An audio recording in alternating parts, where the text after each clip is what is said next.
오늘 제가 드리게 될 말씀은 말하자면 주제는 굉장히 고상하게 썼습니다만은 한마디로 말씀드리면 조선은 왜 망했느냐 이렇게 이해를 하시면 될 것 같습니다. 뭐 조선이 망한 이유는 뭐 예를 들자면 뭐 여러 가지가 있는데요.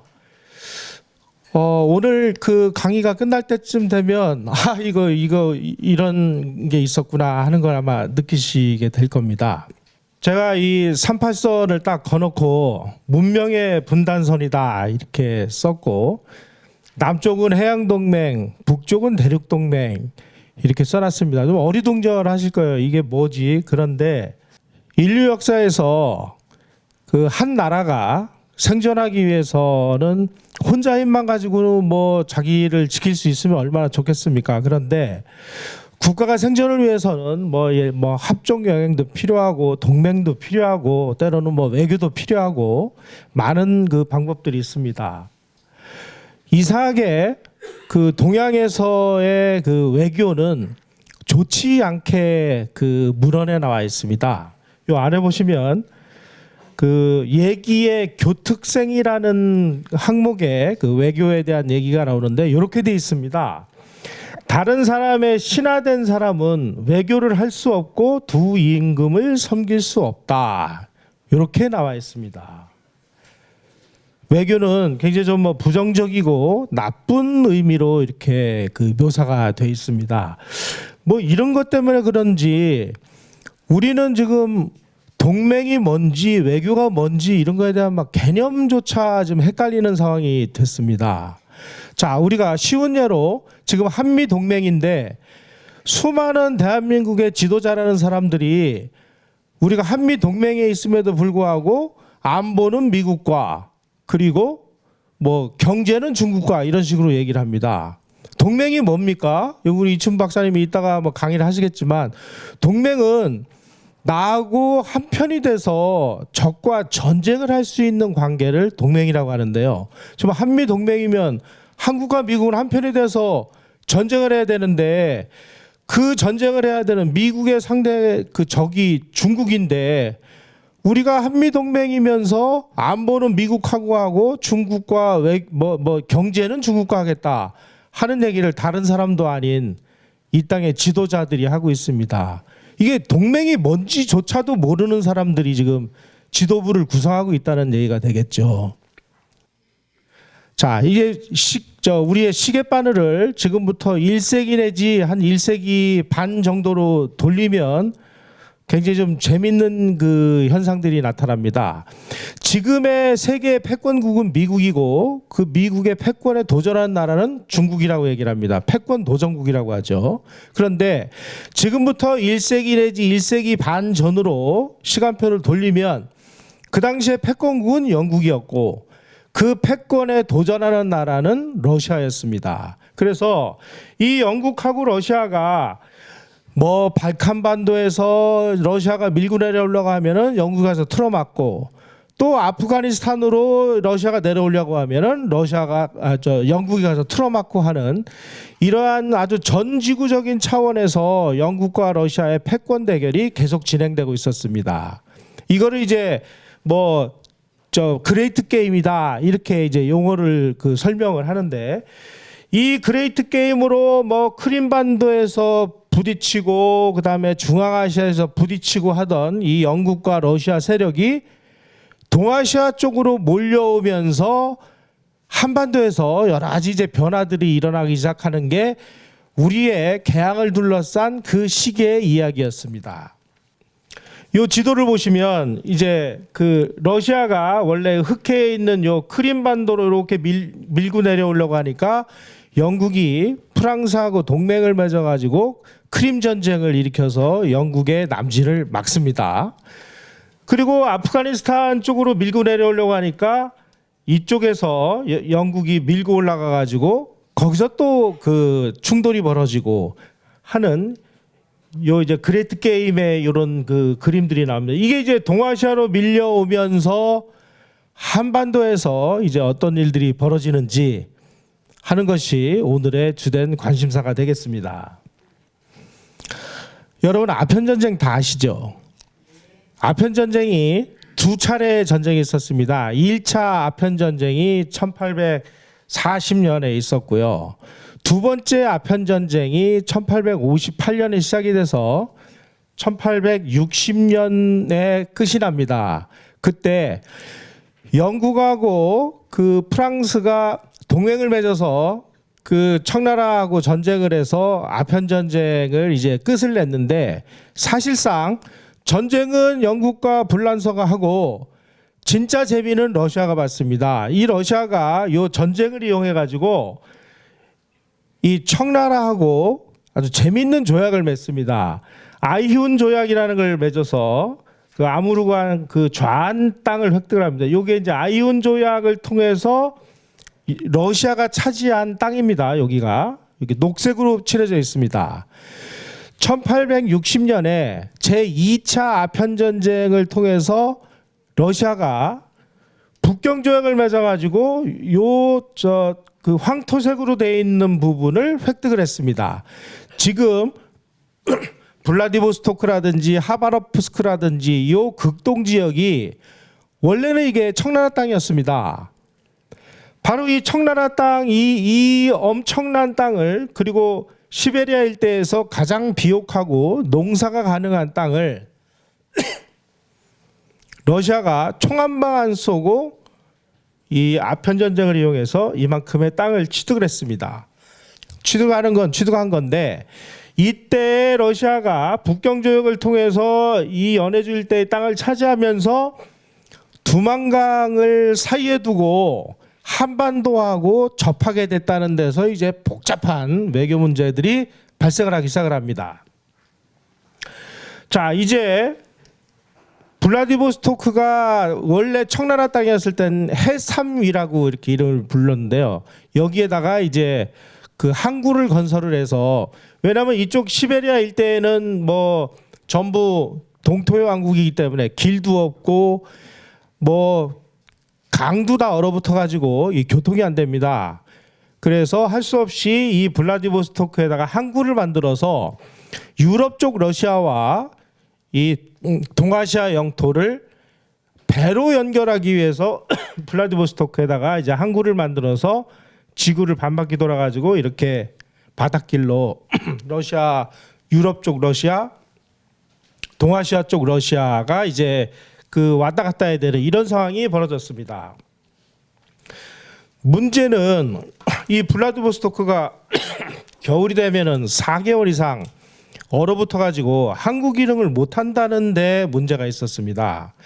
자, 항구가 얼어붙으면 그동안은 항구를 이용할 수가 없죠. 그러니까 이 블라디보스토크라는 항구는 지금도 그 군항으로서는 여러 가지 좀 그 한계가 있습니다. 그 시절에도 마찬가지였습니다. 제가 한동안 뭐 벌목공 취재를 한다고 그 조선일보 기자를 할 때 이 일대를 정말 많이 돌아다녔는데요. 블라디보스토크 혹시 가실 기회가 있으면 그 바다에 가서 이 바닷물을 한번 찍어서 맛을 보십시오. 바다가 짜지를 않습니다.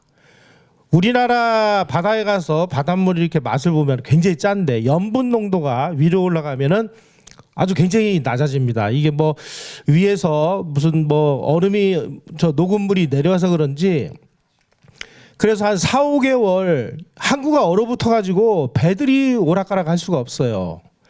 그러니까 러시아는 이쪽 지역에 이 광활한 그 영토를 차지함으로써 어떻게든지 여기를 유지해야 되는데, 겨울이면 항구가 얼어붙으니까 야, 이거 어디 그 얼지 않고 사계절 연중으로 이 항구 기능을 할 수 있는 게 어디냐 보니까 이 조선이라는 데는 뭐 그냥 전부 다 좋은 항구들이 많이 있거든요.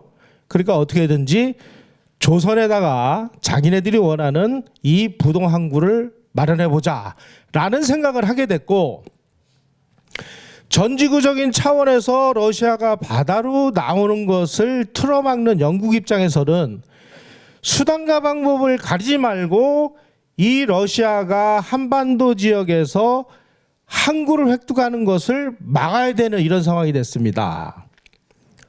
그런데 영국이 동아시아에 와가지고 뭔가 뭐 전쟁을 하거나 뭐를 그 방어를 하려면은 지구 반바퀴를 돌아와야 되잖아요.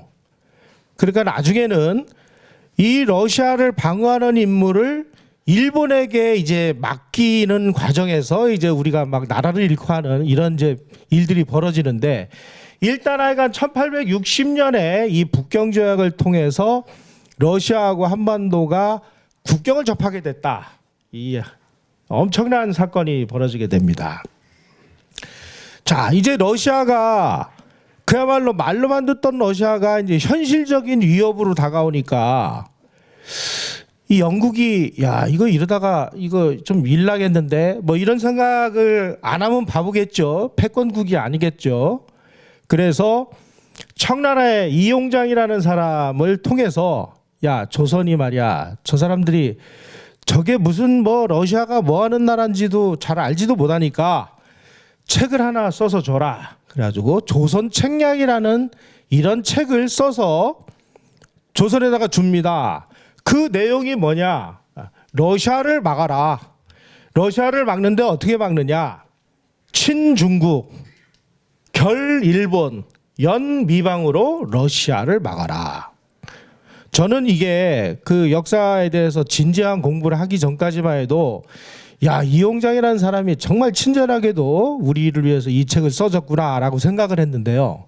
나중에 조금 더 깊이 공부를 하고 보니까 이 책을 써서 러시아를 막아라 라는 그 미션을 주고 그런 심부름을 시킨 것은 영국이었습니다. 나중에도 나옵니다마는 우리가 1882년에 미국하고 수교조약을 맺습니다. 그 수교조약을 맺을 때 수교조약을 맺으려면 이제 상대국들이 협상을 하는데요. 협상을 우리나라에서 한 게 아닙니다. 북경에서도 안 했고 천진에서 이용장이라는 사람이 조선을 대표해서 미국의 정권 대표인 슈펠트라는 사람하고 조선하고 미국이 수교조약을 맺는데 그 수교조약에 따르는 협상을 이용장이가 대신 다 해줍니다. 수교조약의 조문도 중국이 다 써줍니다. 그래가지고 그 만들어진 수교조약을 가지고 청나라의 이용장을 대신해서 마건충이라는 사람하고 슈펠트라는 사람이 청나라 군함을 타고 인천에 도착을 해서 조선 대표 나와가지고 나왔습니다. 이거 읽어봐. 아 내용 괜찮은데요. 뭐 고칠 부분 있어? 뭐 조사토씨 요거 좀 고쳐주시죠. 그래서 고쳐가지고 조약을 맺은 것이 조미 수교조약입니다. 그러면은 왜 영국이 그 앞장서서 안 하고 왜 미국이 했느냐? 영국은 이렇게 생각했습니다. 혹시라도 자기네들이 먼저 나서서 조선하고 수교조약을 맺으면 러시아를 자극을 해서 러시아가 뭐 원산항이나 부산항이나 이런 데를 점령할까봐 미국을 등 떠밀어 가지고 미국 니네가 먼저 해. 그래서 미국이 먼저 수교를 하고 수교를 한 다음에 일주일인가 2주일 후에 영국하고 수교를 맺습니다. 이런 식으로 개항에서부터 이 1860년 이 러시아하고 우리가 국경을 접하는 순간서부터 조선에서 일어난 모든 일의 일거수일투족은 외국과의 이 영향력에서 벗어나는 것이 한 가지도 없습니다. 그런데 우리는 지금 우리나라 국사학과에서는 이 모든 외국의 영향력은 다 빼버리고 일국사적인 관점에서 그냥 뭐 제잘난 맛으로 뭐 지구의 모든 일하고는 관련이 없이 한반도 문제만을 가지고 우리 역사를 공부를 하는 것이 국사학과입니다. 이런 식으로 이 국사를 보니까 전부 그냥 막 우리가 잘한 게 되고 뭐 우리만 잘난 척 하는 게 되고 뭐 이렇게 되는데요. 이 개항에서부터 모든 과정에 이 뭐 우리가 미국하고 수교를 맺거나 뭐 일본하고 뭐를 하거나 하는 거의 모든 과정에 이런 세계적인 국제적인 관계가 작동하고 있었다는 사실을 우리는 냉정하게 인정을 할 수밖에 없습니다. 자, 이렇게 해서 청나라가 야 러시아 저거 정말 그 큰일 날 애들이니까 빨리 저 너희들 뭐 영국이나 미국이나 이런 나라하고 수교를 해서 러시아를 막아라. 그래서 러시아에 대한 그 경각심을 계속 줬음에도 불구하고 그 당시에 이 조선의 지도부로 가는 이 고종과 민비라는 사람은 아주 이상한 짓을 합니다. 청나라에서 이 조선을 믿을 수가 없으니까 앞으로 외교 문제는 그 멜렌도르프라는 사람하고 상의를 해서 해라. 그래가지고 독일 사람 멜렌도르프를 아주 뽑아가지고 조선에 보내서 지금으로 치면은 외무부 차관을 시킵니다. 외교 협판을 맡았으니까요. 그래서 멜렌도르프라는 요 사람입니다. 겉으로 보기에는 아주 멀쩡한 이 사람이 나중에 알고 보니까 이게 독일 간첩이었습니다. 독일에서는 야 가만히 보니까 이게 러시아가 독일이 좀 자기네들도 이제 통일을 해서 커지려고 하는데 러시아가 자꾸만 이제 그 찍적거리니까 러시아의 관심을 동아시아 쪽으로 좀 돌리고 싶은데 그러기 위해서는 저 아무것도 모르는 저 조선하고 수교를 맺어서 좀 분란을 일으켜라. 그러니 멜렌도르프 너 고종하고 민비를 설득을 해서 러시아하고 손을 잡자고 해라. 이 지령을 내립니다. 그래가지고 이 멜렌도르프가 그냥 어떻게 가머리설로 뭐 했는지는 몰라도 고종이 러시아하고 덜컥 수교를 해요. 바로 얼마 전까지 이 조선 책략을 통해서 러시아가 겁나는 나라니까 러시아를 조심해야 돼. 너희들 말이야. 러시아를 막기 위해서 뭐 영국, 뭐 미국, 프랑스 이런 데하고 막 수교를 해야 돼. 이래가지고 열심히 수교를 해놨는데 어느 날 덜컥 멜렌도르프의 꾀임에 빠져가지고 조선이 러시아하고 수교를 합니다. 수교하는 그 수교 협상 내용 안에 러시아의 군함이 어느 때고 조선의 항구에 정박을 해서 물도 깃고 수리도 하고 자기 멋대로 기항을 할 수 있다라는 조항이 들어가 있었습니다. 다시 말씀드리면 영국이 전지구적인 차원으로 러시아가 바다로 나오는 것을 계속 틀어막고 있었는데 바로 이 고종과 민비가 이 멜렌도르프라는 이 독일 간첩의 꾀임에 빠져가지고 조선 한반도에서 이 러시아의 군함들이 조선의 어떤 항구라든지 다 들어가서 이용할 수 있는 이런 상황이 되니까 이 정말 난리가 난 거죠. 독일 정부가 멜렌도르프라는 사람한테 내린 지령이 뭐냐? 러시아라는 곰을 동아시아의 목장으로 유인하라. 이게 암호명이었다고 합니다. 자, 그림을 보시면 이 당시의 국제 정세를 좀 이해를 하실 수 있습니다. 그 시기에는 사진술이 아직 발달하지 않아 가지고요. 뭐 예를 들어서 전쟁이 났다. 그러면 기자하고 그림을 그리는 이 화공들이 같이 파견이 돼서 그때 그 상황을 전부 취재를 한 다음에 그거를 한 컷의 그림으로 그려서 그걸 보도를 합니다. 이걸 이제 만평이라고 얘기를 하는데 이 곰입니다. 이 러시아라는 곰을 그물을 쳐가지고 전부 이제 이 곰이 꼼짝을 못하고 이렇게 봉쇄를 하고 있었는데 이 봉쇄망의 한쪽 축에 고종과 민비가 구멍을 내버린 거예요. 자, 그러면 패권국 입장에서는 쟤네들이 이제 구멍 냈으니까 뭐 냈나 보다 이렇게 두고 보면 그거는 패권국이라고 할 수가 없죠. 독일 정부가 그리고 러시아가 이 멜렌도르프가 얼마나 고마웠는지 조선하고 이제 수교를 함으로써 어떻게든지 이제 조선의 항구를 이용할 수 있는 권리를 취득했으니까 너무나 좋아가지고 러시아 정부가 조선과 수교에 혁혁한 공을 세운 멜렌도르프에게 훈장까지 수여를 합니다. 그냥 수교만 했으면 아마 그래도 뭐 좀 평지풍파가 들었을 텐데 멜렌도르프가 또 가머니설로 설득을 해요. 조로 연합군을 구성을 해서 어떻게든지 조선을 당신네 나라를 다른 나라들의 위협으로부터 막아줄 나라는 러시아밖에 없으니 러시아하고 빨리 밀약을 맺어가지고 조로 연합군을 구성을 해라. 이래가지고 제1차 조로 미략이라는 거를 맺으려고 왔다 갔다 하다가 들통이랍니다. 영국이 이걸 보고 바로 거문도를 점령을 합니다. 여러분, 거문도 영국군이 점령했다는 사실은 알고 계시죠? 근데 왜 점령했는지에 대해서는 좀 아십니까? 바로 이 러시아하고 조선이 조로 연합군을 구성을 해가지고 뭘 어떻게 해보려고, 그러니까 영국이 그래? 너희들 해보겠다는 거지? 하고 거문도를 점령을 해요. 거문도를 점령하면 어떻게 되느냐?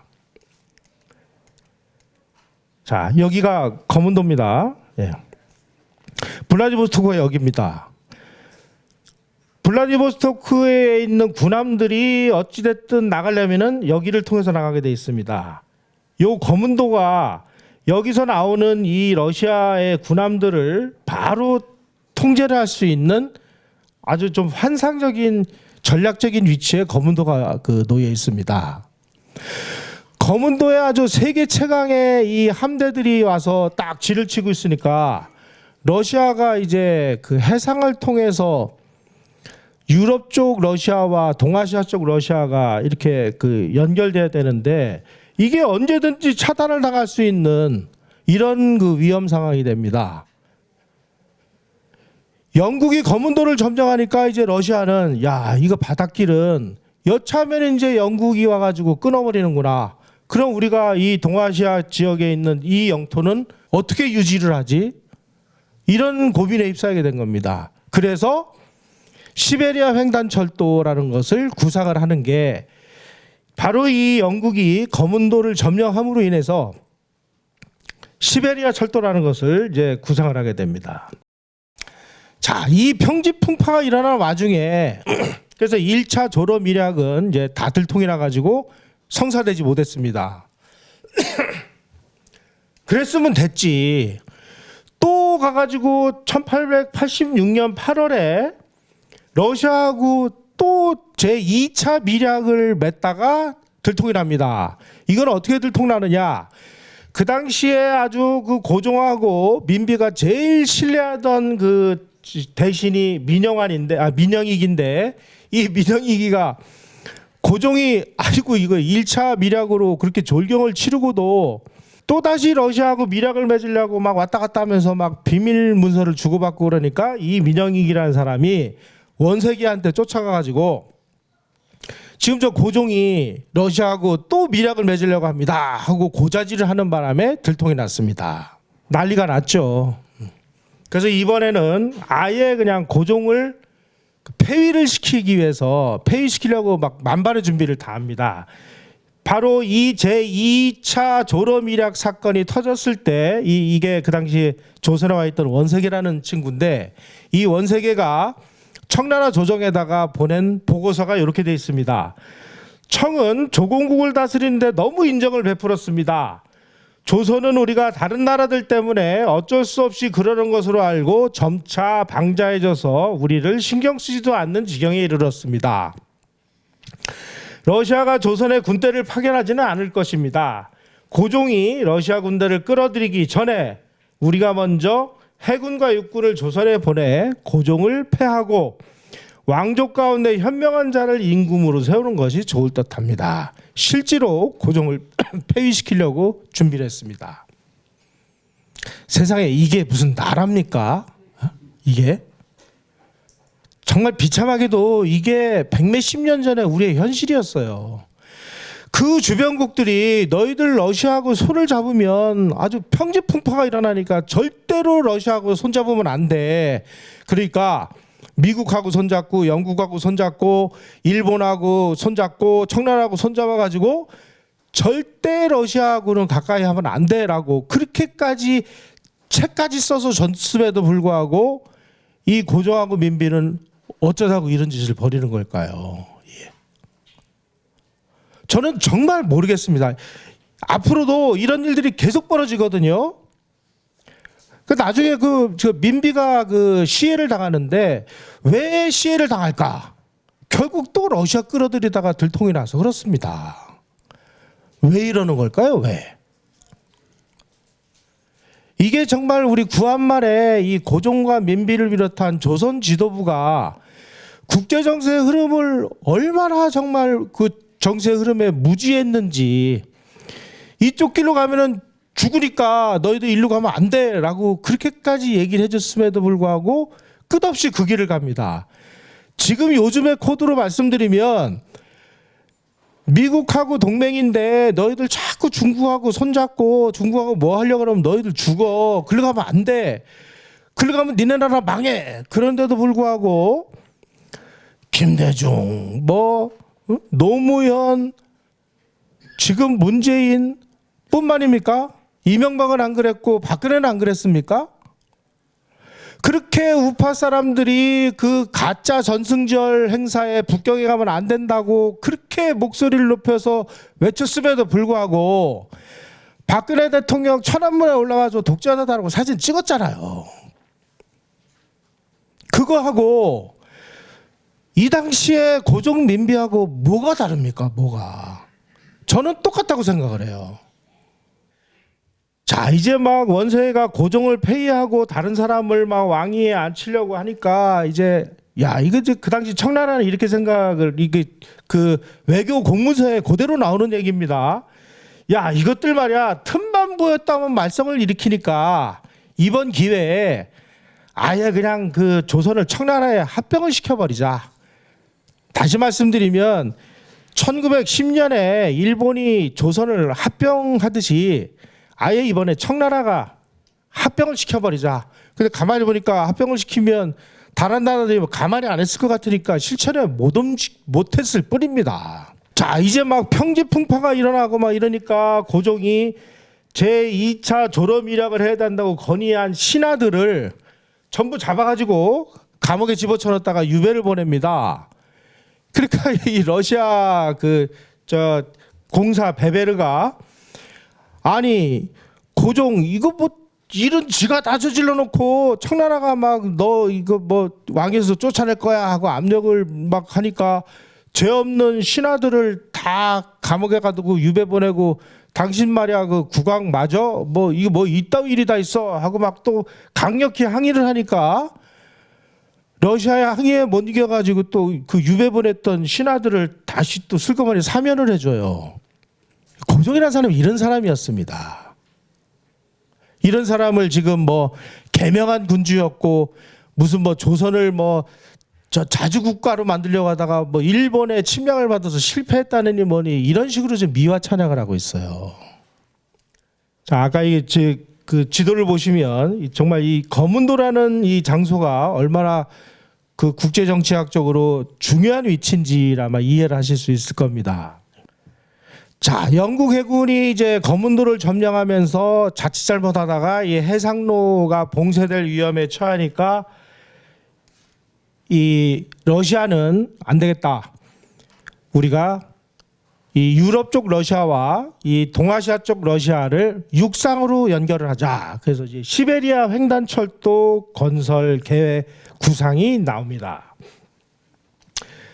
그래서 이제 만약에 이 시베리아 횡단철도가 완성이 되면 그 당시에 그 흑해나 이쪽 유럽에서 배를 타고 이 동아시아 쪽으로 오려면 그 당시 수에즈 운하가 이제 그 1860몇 년에 개통되는데 개통이 됐을 때는 수에즈 운하로 해서 저 아라비아로 해가지고 인도양으로 해서 블라디보스토크로 오는데 보통 날씨가 좋으면은 50일, 날씨가 안 좋으면 60일 정도 걸렸는데 이 철도가 완성되면은 유럽에서 이쪽으로 2, 3주면은 바로 연결이 되거든요. 그러니까 이제 일본이 난리가 난 거예요. 일본이라는 나라는 항상 자기네들이 그 섬나라 국가이기 때문에 항상 그 외부의 침략이라든지 이런 거에 아주 민감하게 이제 그 반응을 했는데, 아니 이 사람들이 이거 시베리아 철도가 완성이 되면 저 우크라이나 쪽에 있던 이 러시아 군대가 이 시베리아 철도를 타고 2주 3주면은 동아시아로 와가지고 우리를 위협할 수 있게 되니까 쟤네들이 블라디보스토크까지 철도를 놓으면은 거기서 끝나겠냐. 분명히 쟤네들은 부동항을 위해서 부산까지 내려올 것이다. 그러면 우리는 바로 시베리아 횡단 철도가 완성되는 날 일본은 러시아에 침략을 당하는 날이다. 이런 그 논리가 형성이 됩니다. 아니 뭐 러시아가 이제 그 실질적인 그 위협이라고 생각을 한 거죠. 바로 이 무렵에 그 일본 수상이었던 사람이 야마가타 아리토모라는 사람인데, 이 사람이 일본에서 처음으로 이제 그 의회가 구성이 돼서 첫 의회가 열린 그 의회에 나가서 유명한 연설을 합니다. 주권선 이익선이라는 그 연설을 합니다. 주권선이라는 건 뭐냐? 일본 본토를 지키기 위해서 필수적인 선이다. 여기를 우리는 지켜야 된다. 그런데 이 주권선을 지키기 위해서는 이익선까지를 지켜야만 이 주권선이 안전해진다. 그러니 주권선까지를 우리는 방어해야 된다. 주권선이 어디냐? 바로 한반도다. 그러니 우리는 한반도를 우리가 방어해야 된다. 이렇게 선언을 합니다. 여러 차례 그런 얘기를 합니다. 외교 정량론이라는 그런 데서도 얘기를 하고. 자, 주권선이라는 것은 주권이 미치는 국토의 범위를 이야기하고, 이익선이라는 것은 그 국토의 존망에 관계되는 외국의 상태, 이 이익선까지를 우리가 보호를 해야 되는데, 구하기 위해서는 한반도를 우리가 우리의 영향력 안에 넣어야 된다. 이런 주장을 하고 나선 겁니다. 수상이라는 사람이. 자, 이 일본 사람들은 우리하고 어떤 그 세계관을 이해하는 그 관점이 많이 다릅니다. 일본 사람들은 하여간 그 자기네들이 그 뭐 개국을 한 이후, 일본 사람들은 한반도가, 자기네 입장에서 볼 때 한반도가 자기네의 우호적이거나 자기네들하고 가까운 세력이 그 집권을 하거나 존재를 하면 아주 편안해지죠. 그리고 경우에 따라서는 대륙으로 향하는 그런 교량 역할을 할 수 있다고 봅니다. 그런데 그 반대의 상태, 그러니까 일본에 적대적이거나 일본을 싫어하는 사람들이 한반도를 차지하게 될 경우에 자기네 복부나 심장을 겨눈 창이나 비수가 된다고 생각을 합니다. 그래서 수단과 방법을 가리지 않고 일본이 한반도를 아예 그냥 차지를 해서 그런 위험의 근원을 없애버리거나, 그럴 만한 힘이 부족할 때는 적어도 한반도를 분단시켜서 어느 한쪽이라도 적대 세력이 차지하는 것을 막도록 하는 것이 일본의 아주 국가 전략이 되고 있습니다. 그래서 이 그 마크 알 피티라는 사람, 이 사람이 식민지라는 책에서 이런 주장을 합니다. 이 서구 열강들이 식민지를 그 획득한 나라들을 분석을 해본 결과 서양 열강들은 어떻게든지 이익을 위해서 식민지를 그 획득을 합니다. 그런데 일본은 식민지를 취득하는 곳을 분석을 해보니까 국익은 그 다음이고 자기네들의 안보 차원에서 중요한 지역은 다 식민지를 만드는 아주 좀 다른 특징이 발견됐다 하는 것을 이 마크 알 피트라는 사람이 이 식민지라는 책에서 주장을 했습니다. 우리가 1876년에 개항을 하고 일본도 명치 유신 이후에 개국을 한 이후에 일본의 한반도 전략은 이 틀에서 벗어나질 않았습니다. 그때 조선이란 나라는 자기네들 능력으로 자기네들 스스로를 방어하거나 자기네들 스스로 독립을 유지할 수 없는 나라라고 이 나라들은 평가를 하고 있습니다. 구한 말에 조선에 와서 근무를 했던 많은 서양 외교관들이 많은 그 보고서를 씁니다. 보고서를 쓸 때 우리가 볼 때 이 조선이란 나라는 자기 스스로의 힘으로 독립을 유지하기 어려운 나라다. 거의 대부분이 다 동일하게 그런 얘기를 합니다. 다시 말씀드리면 사대주의라는 것을 통해서 우리가 중국을 상국이라고 그랬죠. 삼국이 우리를 지켜줬기 때문에 우리는 뭐 군사력이 없어도 우리는 안전했던 거죠. 그러면은 그 삼국이라는 나라가 조선을 보호해 줄 수 있는 그런 힘을 상실하거나 그럴 생각이 없어졌을 때 그러면 조선은 뭘로 지키느냐? 지킬 힘이 없습니다. 육군사관학교 교수들이 1905년에 우리 그 대한제국의 군사력이 어느 정도였을까를 연구한 그 논문을 보니까요. 8,800명 정도더라고요. 군사력이. 그 8,800명 안에는 왕실수비대, 군악대, 의장대, 지방군까지를 다 합친 군대 수입니다. 1905년에 일본이 러일전쟁에서 승리를 해서 을사보조약을 우리에게 강요를 했을 때 일본의 군대가 그 당시에 정확하게 편제상으로는 123만 명으로 되어 있었습니다. 그중에 러일전쟁을 하느라고 한 22만 명인가 죽거나 다쳤습니다.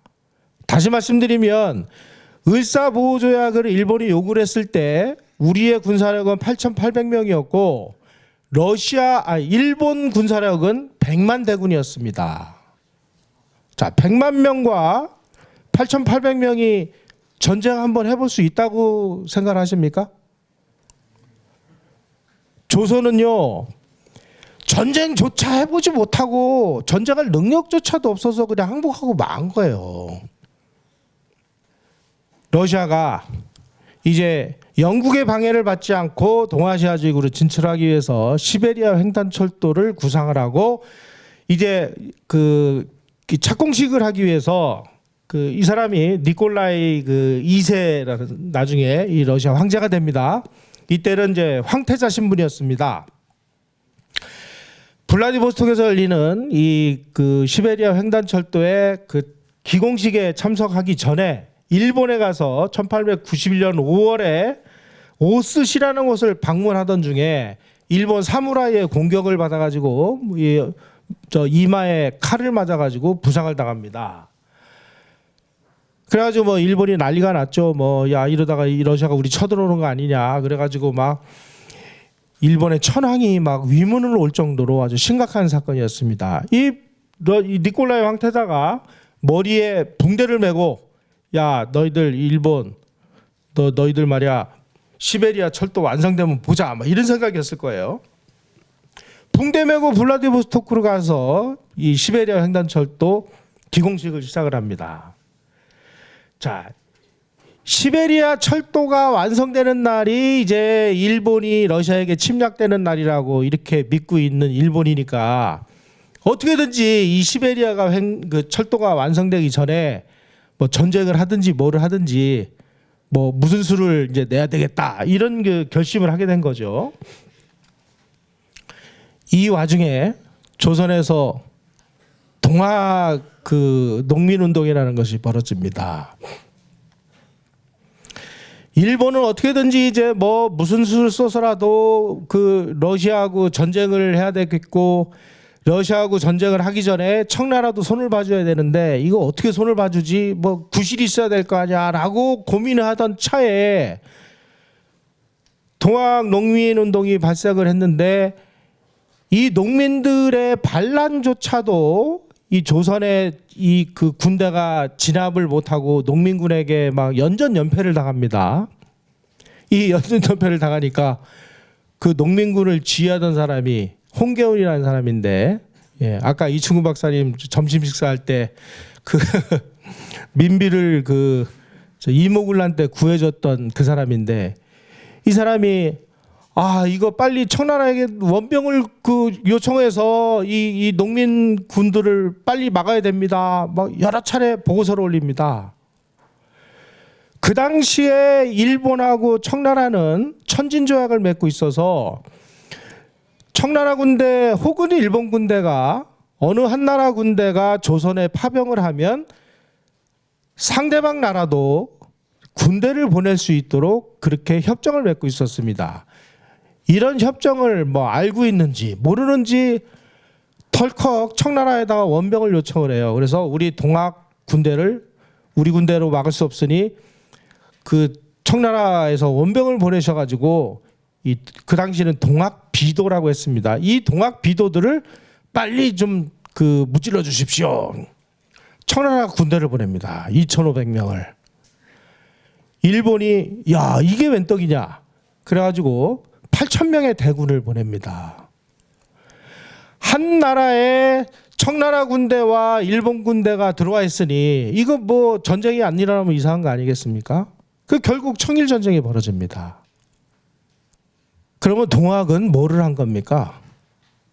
결국 청일 전쟁을 일으키는 도화선이 돼서 그 청일 전쟁이 일어남으로 인해서 청나라가 조선에서 물러나고 나중에 러시아가 들어오니까 러시아마저 일본이 꺾어가지고 조선이 일본에게 넘어가는 일본의 식민지가 되는 기폭제가 청일전쟁이었는데 이 청일전쟁이 혁명이었다고 국가 차원에서 예우를 하겠다고 지금 동학이 지금 혁명이라고 그 후손들 명예회복 시켜주겠다고 등록을 하라고 지금 문재인 정부가 이 짓을 하고 있는 거 아닙니까? 더 웃기는 거는요. 자유한국당이 그 법안에 찬성을 해줬어요. 그러면 동학이 뭐가 혁명인가요? 저는 정말 도대체 이 나라의 지식층과 이 나라의 정치인과 이 나라의 언론과 이런 사람들이 무슨 생각을 하고 있는지를 모르겠어요. 지금 청일전쟁을 일으키는 그 불씨를 제공해서 나라를 망하게 만든 그 역할을 한 이 동학 농민운동이 혁명이랍니다. 혁명. 지금 저 영풍문고 앞에 막 전봉준 동상이 서고 심지어 그 청일전 동학 봉기 기념관 이런 데 가면은요. 이 동학이 후에 3.1운동의 기폭제가 됐고 3.1운동이 나중에 무슨 5.18 광주 4.19의 기폭제가 되고 5.18 광주 민주화 운동의 그 원형이래요, 이게. 지금 우리 역사를 다 그런 식으로 만들어 놓고 있습니다. 그러면 동학을 혁명이라고 이렇게 지금 그 후손들까지 명예회복을 시켜주는 모습을 일본 사람들이 보면 쟤네도 무슨 자폐증 환자 아닌가 이런 생각을 하지 않겠습니까? 저는 이런 거 보면 가슴이 섬뜩섬뜩해지고요. 그 전봉준이의 그 핏발선 그 모습을 한 그 동상을 문재인 정부가 출범하자마자 박정희 대통령 동상은 상암동 저 구석에 있는 박정희 기념관에 세우겠다고 하는 거 그거조차 막는 애들이 전봉준 동상을 세우겠다고 이런 걸 보면은 도대체 이 사람들이 좀 뭘 하려고 하는지 가슴이 좀 섬뜩합니다.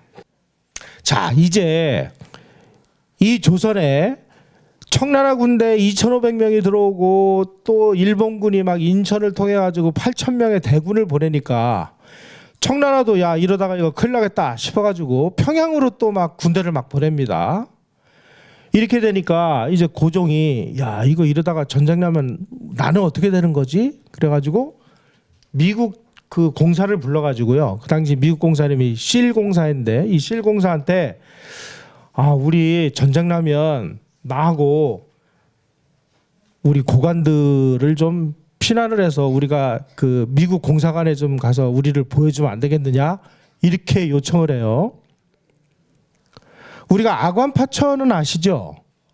예, 고종이 러시아 공사관으로 좀 창피한 얘기면 도망가가지고 거기서 1년 동안 이제 그 정사를 했는데 그 이전에 1894년에 미국 공사관으로 도망가려고 미국 공사한테 제발 우리 좀 받아줘 이렇게 얘기를 하니까 미국 공사가 뭐라고 거절하느냐. 절대적으로 긴급한 경우가 아니면 국영의 거주지를 바꾸는 것은 옳지 않은 일이다. 이러면서 거절을 해요.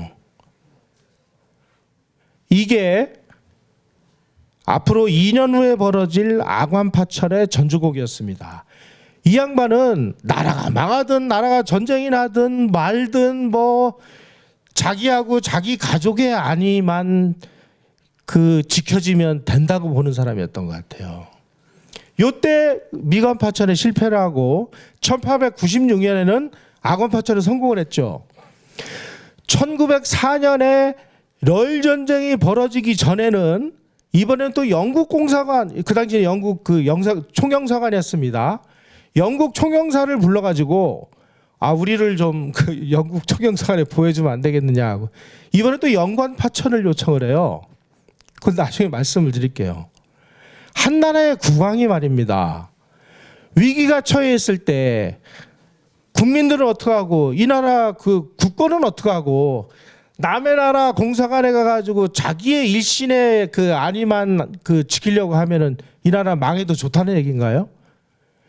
이런 일을 세 번을 청일 전쟁에서 일본이 그 풍도해전이라고 그래서 풍도가 어디냐면 지금 아산만 지금 저 앞바다입니다. 거기서 풍도해전에서 승리하고 평양에서 또 승리를 하고 그 다음에 이제 중국으로 건너가서 중국 일대를 막 싹쓸이 해가지고 어떤 전투군 단 한 번도 패한 적이 없습니다. 아주 일방적으로 승리를 거둬가지고 시모노세키 조약에서 그 승리를 했습니다. 그래서 시모노세키 조약을 맺고 거기서 이제 청나라는 한반도에서 손을 떼 그래가지고 이제 청나라가 철수를 합니다.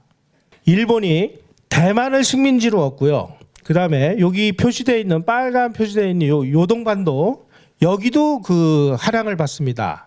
그리고 그 당시 그 은화로 2억 량을 배상금으로 받습니다. 2억 량이 그때 어느 정도의 돈이었느냐 하면은 일본 본국 정부 예산의 4년치 예산을 한꺼번에 일본으로부터 그 배상금으로 받았습니다. 엄청난 돈을 받은 겁니다. 예. 본국 정부의 4년치 예산을 전쟁을 통해서 얻은 거면 일본은 뭐 땡 잡은 거죠. 그런데 러시아가 가만히 보니까 러시아가 보니까 이 요동반도는 이거 우리가 먹으려고 잔뜩 그 침을 발라놓은 건데 아니 이놈들이 우리하고 상의도 없이 지네가 이걸 빼서 이거 안 되겠다. 프랑스 끌어들이고 독일 끌어들여가지고 일본을 협박을 합니다. 요동반도 말이야. 이거 왜 니네가 이걸 먹어? 이거 반납해. 반납 안 하면 3개국이 너희 나라를 침략을 할 거야. 일본이 그 당시에 무슨 힘이 있어서 3개국하고 전쟁을 합니까? 할 수 없이 일주일 만에 이 요동반도를 다시 반환을 합니다. 삼국 간섭이라고 이름 들어보셨죠? 바로 삼국 간섭에 의해서 자기네들이 알토란같이 그야말로 막 피를 흘려서 전쟁을 통해서 이겨가지고 뺏은 이 요동반도를 러시아의 그 협박 한마디에 찍소리 못하고 반납을 해요. 그러니까 막 군인들이 말이야 우리가 피 흘려가지고 얻은 이 땅을 외교를 잘못해가지고 이렇게 뺏기게 되는 이 무능한 놈들이라고 그래가지고 막 100명의 이 장교와 하사관들이 막 배를 가르고 할복 자살을 합니다. 그때 이 사람들은 오직 힘만이 정의로울 수 있으며 국가 생존과 구원은 군사력을 통해서만 이루어질 수 있다라는 아주 뼈아픈 교훈을 얻게 됩니다. 제가 자료를 찾다 보니까요. 그 당시에 일본에서 이게 유행가인데요. 외교의 노래라는 게 유행을 했답니다. 하도 재밌어서 제가 소개를 해드리려고 적어왔습니다. 서쪽에는 영국이 있고 북쪽에는 러시아가 있다네. 동포여 조심하라. 겉으로 그들은 조약을 맺는다네. 그러나 그들의 가슴속에 무엇이 있는지 우리는 알 수 없다네. 국제법이 있는 것은 사실이라네. 그러나 때가 오면 기억하라. 강자가 약자를 먹어치운다는 사실을. 이게 청일전쟁을 통해서 얻은 일본 사람들의 교훈이었고요. 이게 일반인들이 부르던 유행가 가사였다는 사실입니다. 비슷한 시기에 우리나라에서는 유행했던 노래가 있었습니다. 전봉준 노래 새야새야 파랑새야 녹두밭에 앉지 마라. 녹두꽃이 떨어지면 청포장수 울고 간다. 라는 노래 가사와 일본 사람들이 불렀다는 이 외교의 노래 가사하고를 비교를 해보십시오. 이 사람들이 가지고 있는 세계관의 차이, 국제 감각의 차이, 무엇을 느끼시겠습니까? 그게 우리의 실력이었는데. 자, 한동안 정말 러시아에 그야말로 오매불망 짝사랑을 했다가 그냥 쌍코피가 터졌던 이 고종하고 민비 입장에서 보니까, 야, 일본이 좀 힘 센 줄 알았는데 가만히 보니까 막 러시아의 말 한마디에 벌벌벌 떨면서 자기네들이 그렇게 그 피땀 흘려서 그 뺏은 요동반도를 그냥 한 방에 돌려줘. 야, 역시 우리는 러시아밖에 없어. 그래가지고 또 러시아 황제한테 우리를 제발 좀 보호를 해주십시오. 막 또 비밀 편지를 써서 러시아를 끌어들입니다. 가뜩이나 지금 그 요동반도를 뺏겨가지고 열받아 있는데 조선이 또다시 러시아하고 손잡고 러시아 세력들이 와가지고 또 뭐 난리를 치고 앉아있으니 그러면 일본이 전쟁을 왜 한 겁니까? 러시아 입장에서는 도저히 이거는 뭐 자기네들이 용납을 할 수 없는, 일본 입장에서는 이런 상황이 된 거죠. 하지만 그 당시에 일본의 국력으로 보면 러시아하고 전쟁을 할 수 있는 상황도 아니었고, 자, 이 상황에서 일본이 조선을 향해서 한 일이 무엇이었습니까? 민비 죽인 겁니다. 우리가 민비를 막 일본이 뭐 무슨 미우라 공사를 보내가지고 뭐 일본 낭인들이 뭐 어쩌고 저쩌고 막 다 아시죠? 그럼 왜 죽였는데? 그럼 잘 몰라요. 일본이 왜 민비를 시해했나요? 러시아를 또 끌어들였으니까.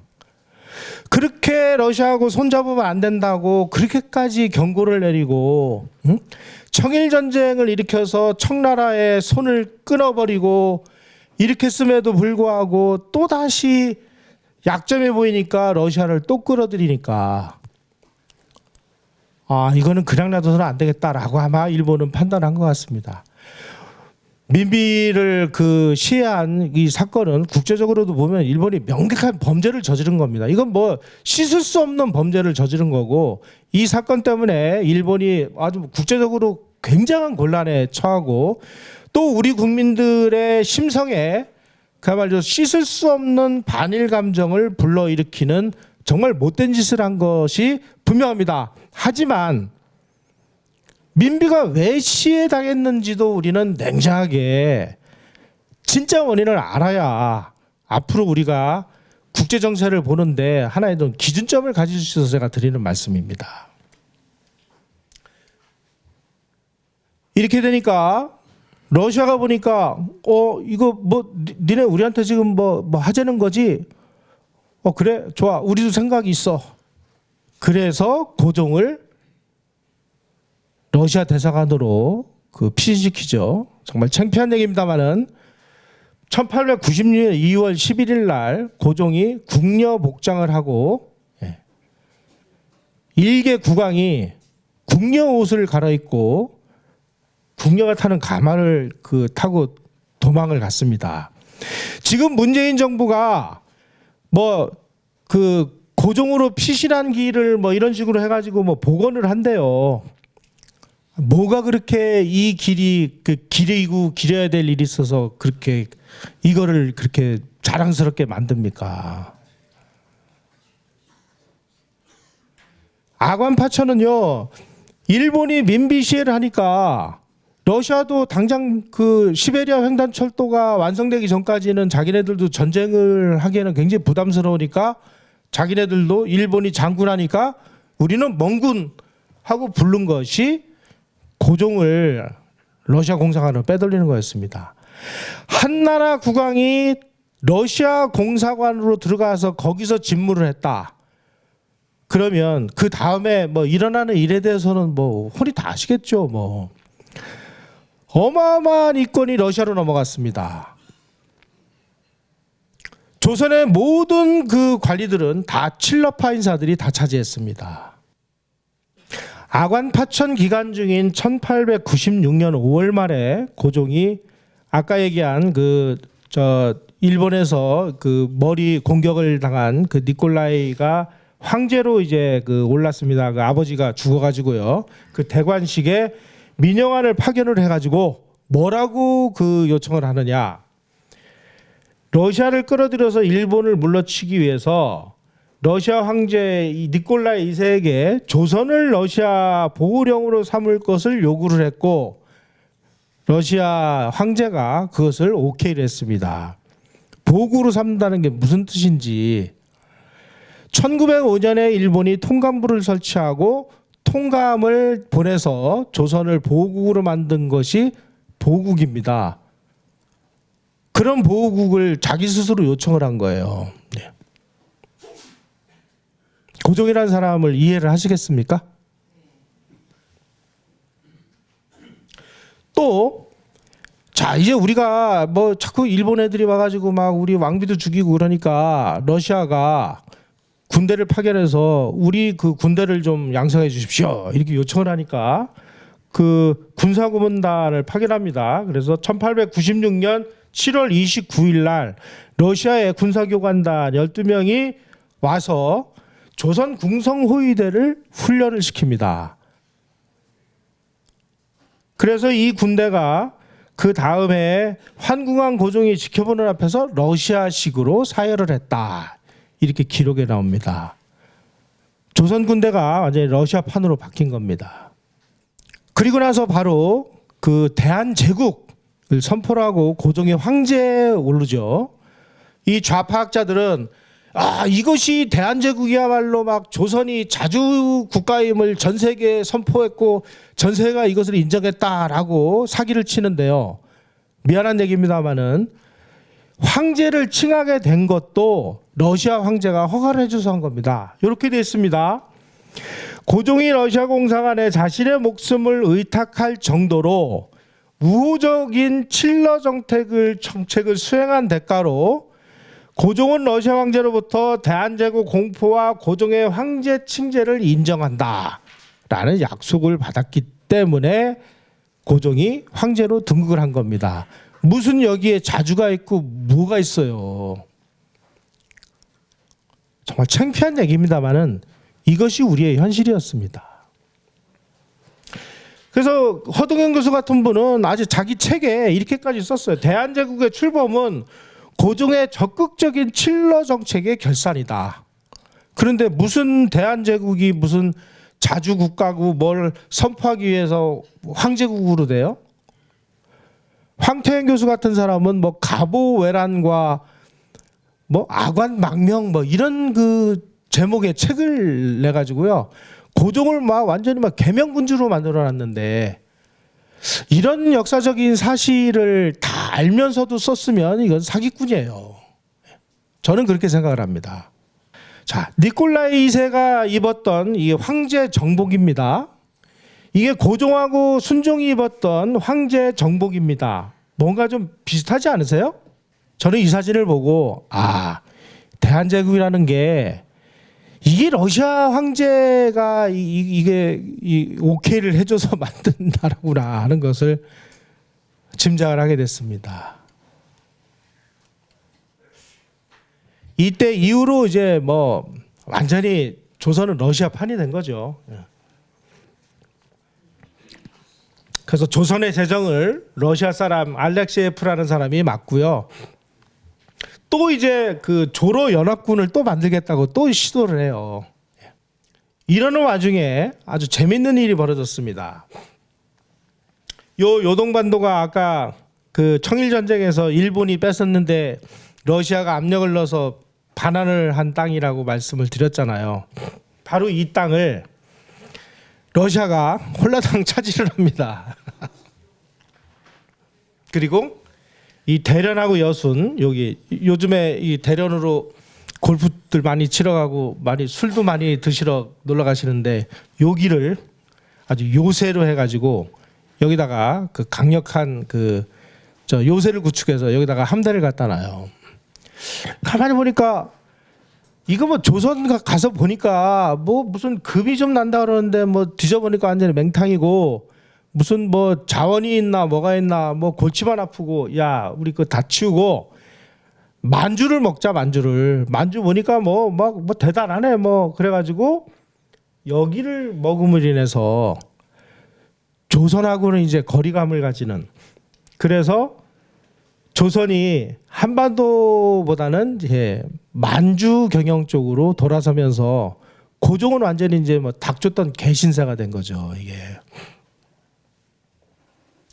자, 이렇게 되니까 이제 이 러시아가 야, 이거 뭐 한반도 좀 그렇다.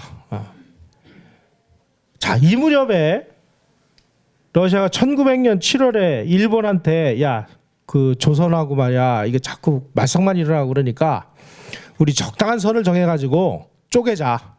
그래가지고 39도선이 그 당시에 그 제안이 됐습니다. 39도선이면은 평양 원산선입니다.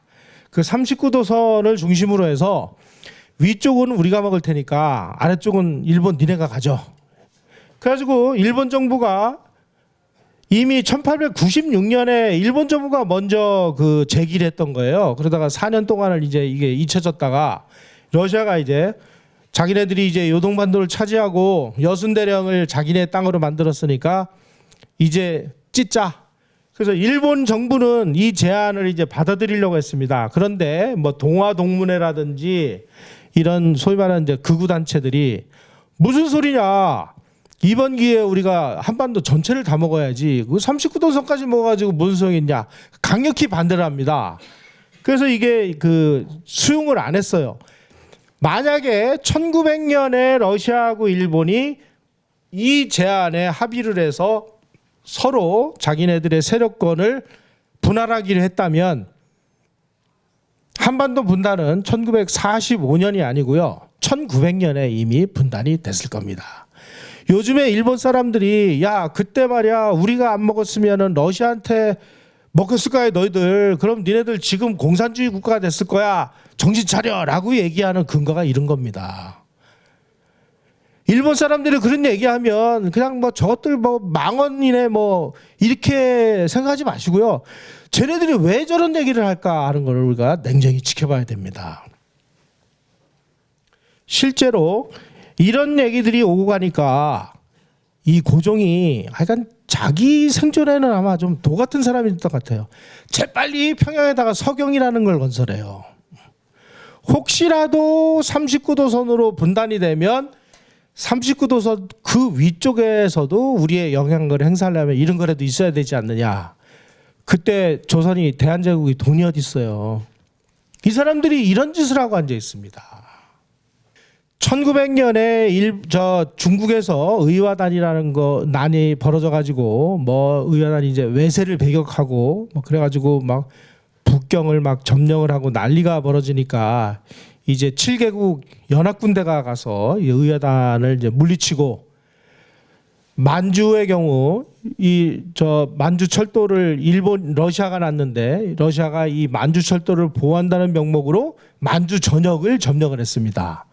그래서 이제 그 조약을 북경의정서라는 것을 맺어가지고 이제 7개국 군대는 철수를 했는데 러시아 군대가 철수를 안 하는 겁니다. 그러니까 야 이거 니네 왜 철수 안 해? 러시아가 뭐 그 청나라하고 우리 군대 철수시킬게라고 약속을 했는데 1차, 2차, 3차 이렇게 나눠서 했는데 1차는 철수를 시켰는데 2차부터는 철수를 안 하고 오히려 또 만주를 또 점령을 해요. 이렇게 되니까 이제 영국이 야 이놈들 그냥 놔둬서는 안 되겠다. 그런데 우리는 좀 힘에 붙이고 또 전쟁을 하려면 돈도 많이 들고 그러니까 일본 너희들 우리가 도와줄 테니까 우리 대신 러시아 좀 막아줘. 그래가지고 맺은 게 1902년 1월 30일 날 영일동맹을 체결합니다. 이때부터 영국이 뭐 무기도 대주고 뭐 정보도 주고 그래가지고 일본을 키워서 러시아를 막는 역할을 동아시아에서 일본에게 일종의 위탁을 주는 겁니다.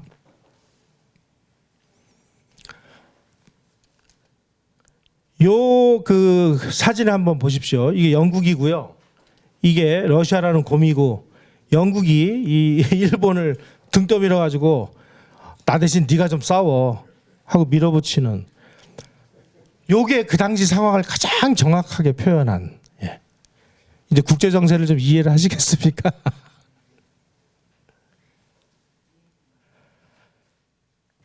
일본이요. 러시아가 한반도로 홀랑 집어삼키면 한반도에서 끝나겠습니까?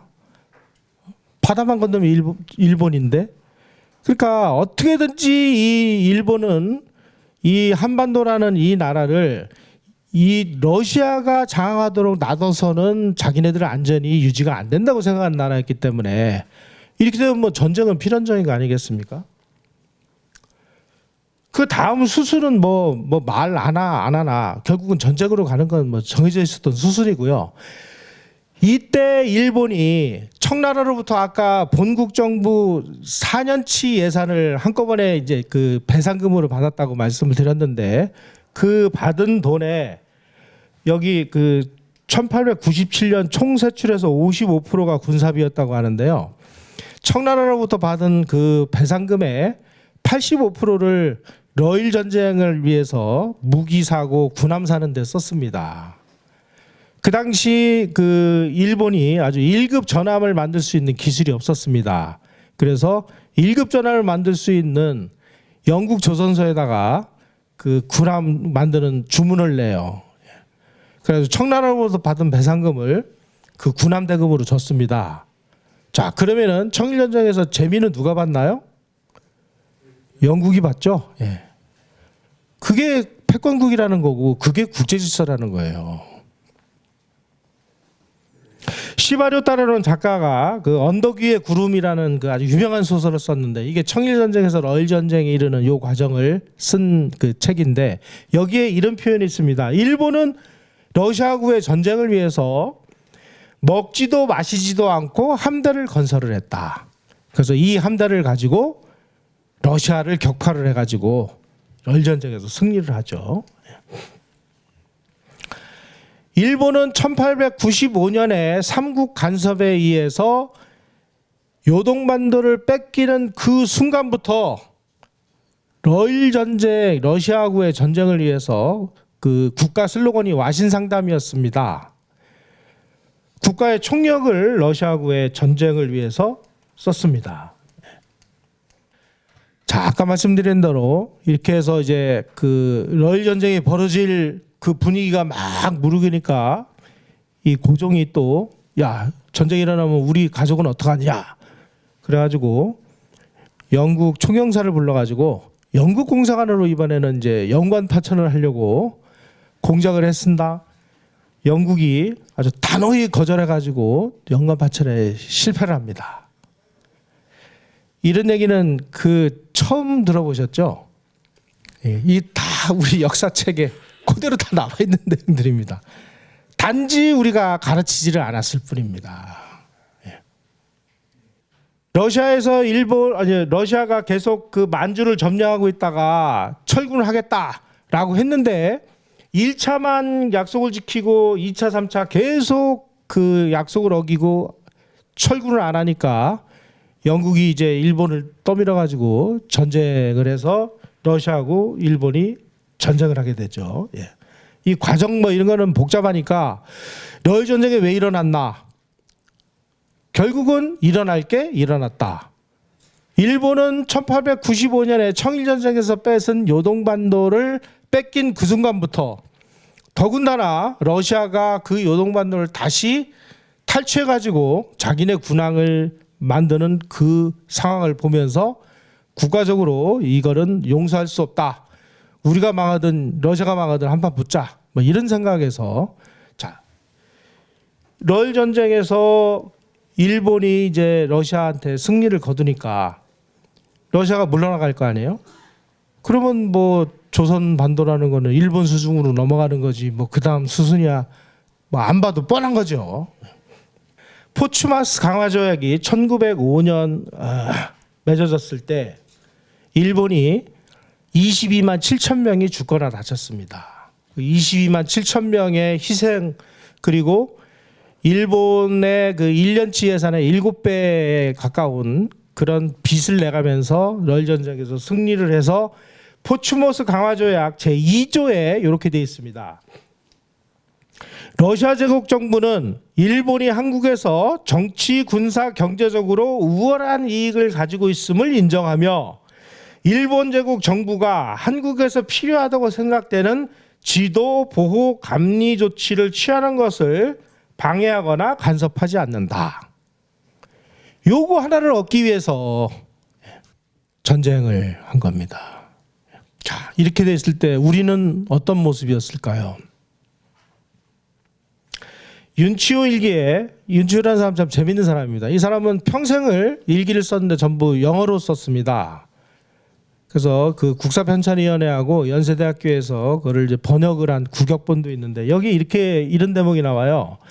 러일 전쟁으로 제물포바다에서 포탄이 날아다닐 때 고종은 점쟁이들의 말을 듣고 궁궐 기둥 밑에 큰 솥을 묻었다. 제발 왕궁에 포탄 떨어지지 말라고.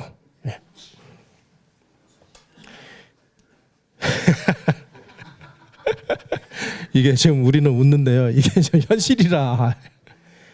2주간의 격전으로 일본군이 러시아를 봉천에서 몰아내고 조선을 식민지로 만들려 할 때 조선 황제는 관직을 팔고 구술하여 사천의 신들에게 러시아의 승리를 기원을 했다.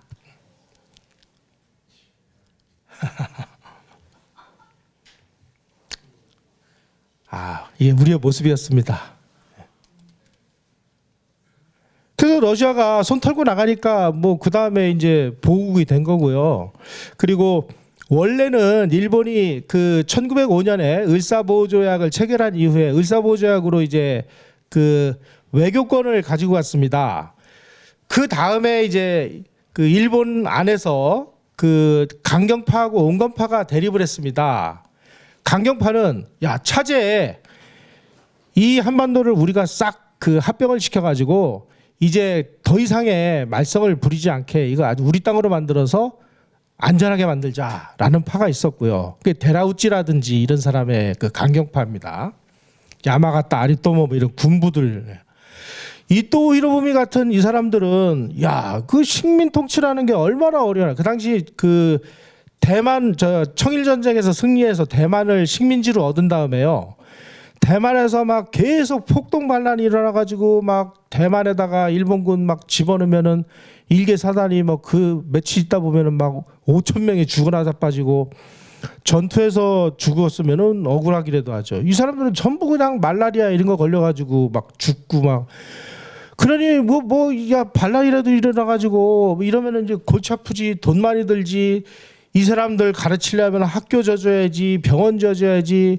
지금 이거 조선 사람들 말이야 맨날 그냥 화장실 옆에 있는 우물물 먹고 그냥 막 그 돌림병 돌리면 막 싹쓸이 다 죽는데 그거 수도 놔줘야지. 이거 무슨 돈으로 하냐. 더군다나 포츠모스 강화조약에서 일본은 러시아로부터 배상금을 한 푼도 못 받았습니다. 원래는 청일전쟁 때처럼 러시아로부터 배상금을 받아가지고 자기네들이 다른 나라로부터 빚을 얻은 걸 빚을 갚으려고 그랬는데 러시아가 야 우리가 너희들한테 왜 돈을 줘? 우리가 전쟁이 진 게 아니고 막 우리 단지 우리는 지금 전쟁을 하기 싫어. 그래서 이제 전쟁을 끝내려고 하는 거지. 배상금을 달라고? 야 그럼 전쟁 다시 해. 뭐 이러니까 이제 배상금을 한 푼도 못 받고 포츠모스 강화조약을 맺은 거예요. 그래가지고 이놈의 빚을 갚느라고 막 일본 본국 정부가 막 허덕허덕하고 막 이거 자칫하다가 막 부도가 날 지경인데 야 이게 식민지를 우리가 어떻게 하냐 돈 많이 드는데 그러니까 우리가 외교권을 가지고 있고 국방권이면 우리가 알아서 지켜주면 되니까 얘네들한테 느슨한 자치를 허용을 하자. 그래서 온건파하고 강경파가 계속 그 경쟁을 하고 있는 와중이었는데 이 와중에 막 헤이그 밀사 사건을 막 일어나가지고 뭐 고종을 막 폐위시키고 뭐 이 난리를 하다가 이토 히로부미 그 온건파가 안중근 의사한테 저격을 당해서 죽었잖아요. 그래서 강경파가 득세를 한 거죠 이제. 그래서 조선이 일본에 병합되는 과정이 그렇습니다. 근데 우리는 막 을사오적이 그냥 나라 팔아먹어서 조선이 망했대요. 을사보호조약은요 이완용이가 체결한 게 아니고요 고종이 야 체결해 하고 어명을 내려서 그 밑에 있는 신하들이 체결한 거예요. 대한매일 신보라는 게 그런 걸 잘 모르고 막 을사오적이 나라를 팔아먹어서 나라가 망했다라고 보도를 하니까 그 보도가 마치 사실인 것처럼 오늘날까지 전해져서 이완용과 을사오적이라는 이 악당들을 만들어 놓고 나라가 왜 망했는지에 대해서 반성조차 안 하고 저놈들이 나라 팔아먹었으니까 이놈들한테 모든 감정투사를 다 하고 우리는 면죄부를 하나씩 받고 희희낙락하면서 즐겁게 살아가는 겁니다. 지금 이완용이가 나라 팔아먹어서 나라 망할 정도면 뭐 벌써 망했어야죠. 이게 1차 세계대전과 2차 세계대전이 일어나기까지의 일본의 판도입니다. 일본이라는 나라가 우리가 뭐 정말 우습게 하는 나라인데 조선 다 먹었죠. 만주 다 먹었죠. 중국의 한 절반 정도를 먹었죠. 인도 차이나 반도 다 먹었죠. 인도네시아 뭐 보르네오 수마트라 다 먹었죠. 그리고 독일이 이 저 패전 1차 대전으로 패전하면서 독일이 그 가지고 있던 남태평양의 섬들 전부 일본이 차지했습니다. 그거를 남양군도라고 그러죠. 다 차지했어요. 이렇게 어마어마한 일본이 우리가 그 2차 세계대전이 거의 끝나갈 무렵에 일본군이 720만 대군이었습니다. 우리 광복군이 몇 명이었나요? 가장 많았을 때가 620명이었습니다. 이거 웃을 일이 아니고요. 이게 현실이에요.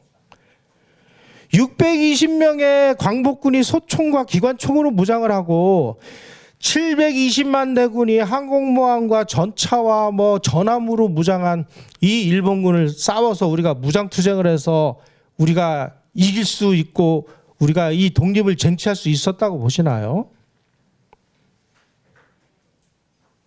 그런데도 막 뭐 무슨 뭐 무장투쟁 안 한 놈은 전부 뭐 이상한 놈으로 지금 몰아붙이고 뭐 이런 저 같은 얘기하면은 넌 적폐야 막 이러고 뭐 이러니까 아무도 얘기를 안 합니다.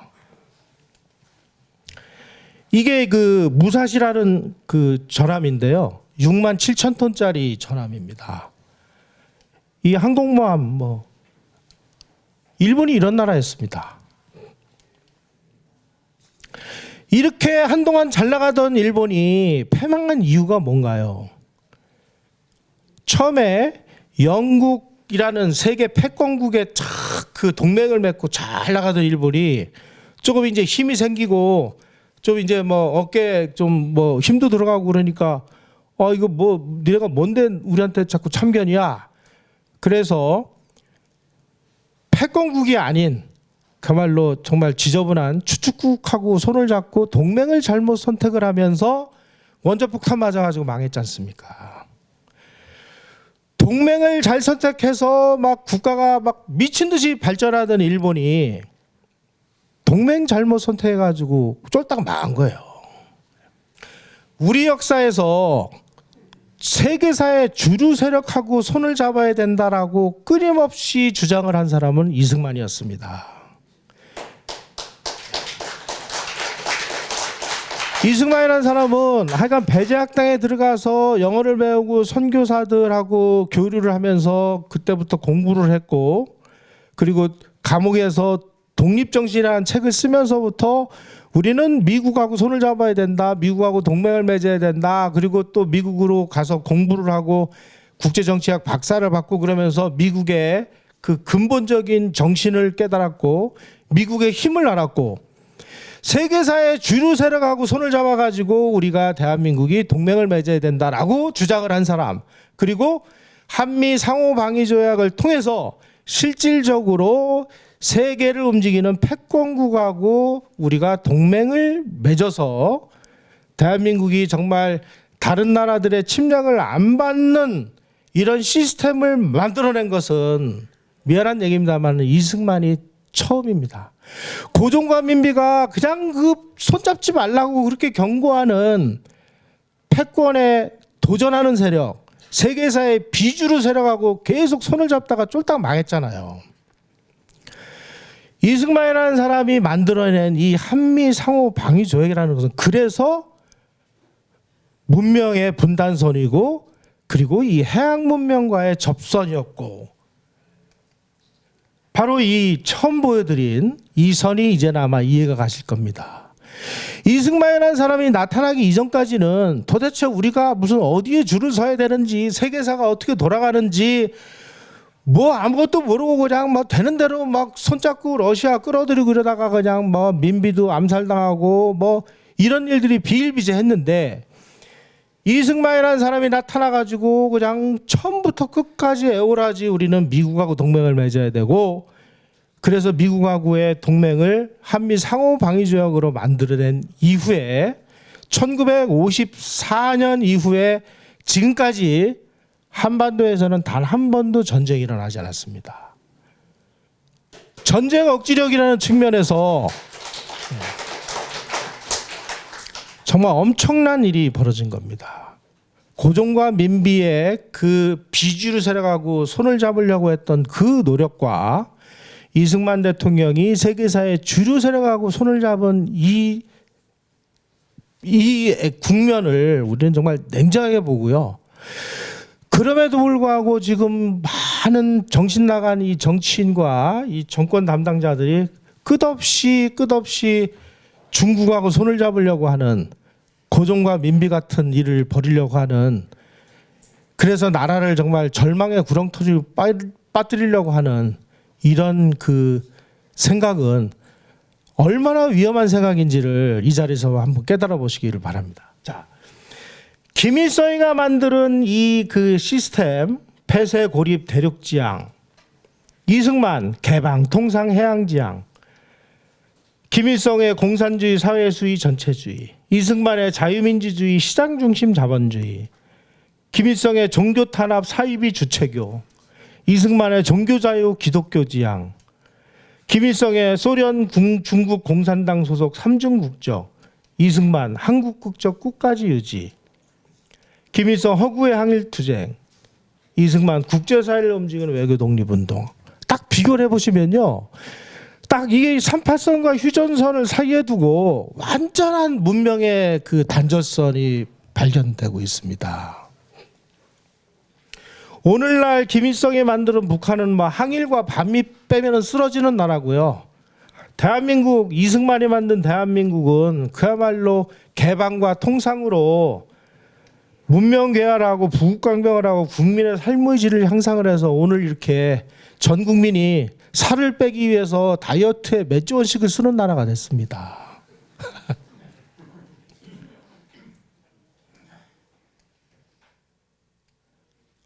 만주라는 이 공간에서 이 그 박정희도 만주 군관학교를 나왔고 김일성도 뭐 만주에서 투쟁을 했대요. 그러면 뭔가 뭐 겹치지는 않지만 뭔가라도 비슷해야 되잖아요. 나중에 알고 보니까요, 이 김일성이라는 놈은 그냥 토벌대한테 쫓기면서 여기저기 그냥 숨어 다니면서 동포들 그냥 약탈이나 해먹고 납치해가지고 뭐 삥이나 뜯어먹고 뭐 심지어 이런 대목이 나옵니다. 어떤 사람을 납치를 해요. 그리고 야, 너희들 말이야, 이 사람 살리려면 몇 월 며칠까지 쌀 20말 뭐 옷감 몇 개 어디로 갖다 놔. 안 가져오죠. 그럼 귀를 썰어가지고 보냅니다. 야, 귀를 썰어버리는데 다음에 안 가져오면 한쪽 팔을 잘라서 보낼 거야. 이렇게 협박을 해요. 실제로 죽이지는 않아요. 죽이면 이제 돈을 안 내니까. 이런 식으로 계속 그 등쳐먹던 이런 그 마적단입니다.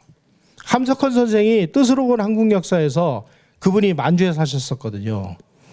맨날 만주에서 마적질 해먹던 놈들이 해방되니까 자기네들이 뭐 해방의 그 주인공이라고 와서 설쳐되는 걸 보고 도저히 내가 저놈들 그 눈 뜨고 볼 수가 없다라는 얘기를 함석헌 선생의 뜻으로 본 한국 역사에 써놨습니다. 박정희는 그 당시 만주국이요, 농업국가가 소련하고 전쟁을 위해서 중공업국가로 변모를 시켰습니다. 만주 산업개발 5개년 계획이라는 걸 만들어서 만주를 산업국으로 만들었습니다. 이 모습을 본 거예요. 만주 산업개발 5개년 계획, 경제개발 5개년 계획, 뭐 좀 유사점이 있지 않으세요? 박정희와 만주국 출신, 그 만주군관학교 출신들은 바로 이 일본이 만든 이 농업국가를 근대국가로 만들기 위해서 무엇을 해야 됐는지를 보고 그것을 대한민국의 실권을 장악을 했을 때 그대로 실천을 해서 오늘날 대한민국이라는 것을 이렇게 근대화를 시켜놓은 것입니다. 그러니까 김일성의 만주는 정말 뭐 항일 유격대식으로 어쩌고 저쩌고 해가지고 와다르기는 북한을 유격대 국가다 이렇게 얘기를 해요. 그리고 항일 반미 빼면 쓰러지는 나라. 그런데 지금도 그런 나라들을 좋다고 섬겨야 된다고 그 사람을 위대한 수령이라고 외치던 사람들이 지금 청와대에 가가지고 이 나라를 어떻게 좀 해보려고 하는데요. 대한민국 간단한 나라 아닙니다, 여러분. 우리 앞에 두 갈래 길이 있는데 하나는 개방과 교류, 자유, 민주, 사유재산보호, 천부인권, 산업화, 민주화 같은 해양동맹으로의 길이 있고요.